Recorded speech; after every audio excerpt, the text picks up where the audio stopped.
ছেলেরা মাকে বৃদ্ধাশ্রমে পাঠায় না, এর জন্য মেয়েরাই দায়ী। কারণ কোনো অবিবাহিত ছেলের মাকে আপনি বৃদ্ধাশ্রমে খুঁজে পাবেন না।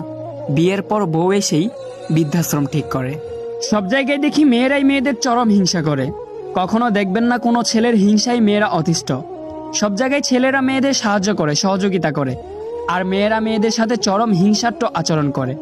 সংসার, অফিস, সব জায়গায় মেয়েদের প্রধান শত্রু হচ্ছে অন্য আরেকটি মেয়ে। এমনকি কোনো অনুষ্ঠানে অপরিচিত কোনো মেয়েকে সুন্দর লাগছে দেখে সেই মেয়েকে নিয়ে অন্য মেয়েরা হিংসায় জ্বলে পড়ে ছারখার হয়ে যায়। তাকে ঘিরে সমালোচনায় লিপ্ত হয়ে পড়ে বাকি মেয়েরা। মেয়েরাই মেয়েদের চরিত্র নিয়ে বেশি সমালোচনা করে। দেখবেন কোনো মেয়ে তার নিজের যোগ্যতায় যখন সবার চোখের মনি হয়ে যায়, তখন অন্য মেয়েরা তার চরিত্রে আঙ্গুল তোলে।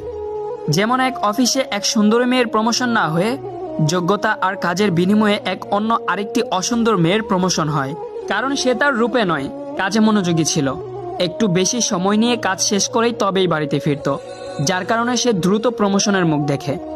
তার প্রমোশনের কারণে সুন্দরী মেয়েটার আত্মসম্মানে লাগে, তাই সে অফিসে ছড়ায় যে ওই মেয়েটা অফিস ছুটির পর বসকে সময় দিয়ে তার প্রমোশন নিয়েছে, যা তার দ্বারা সম্ভব নয়, তাই সে প্রমোশন পায়নি।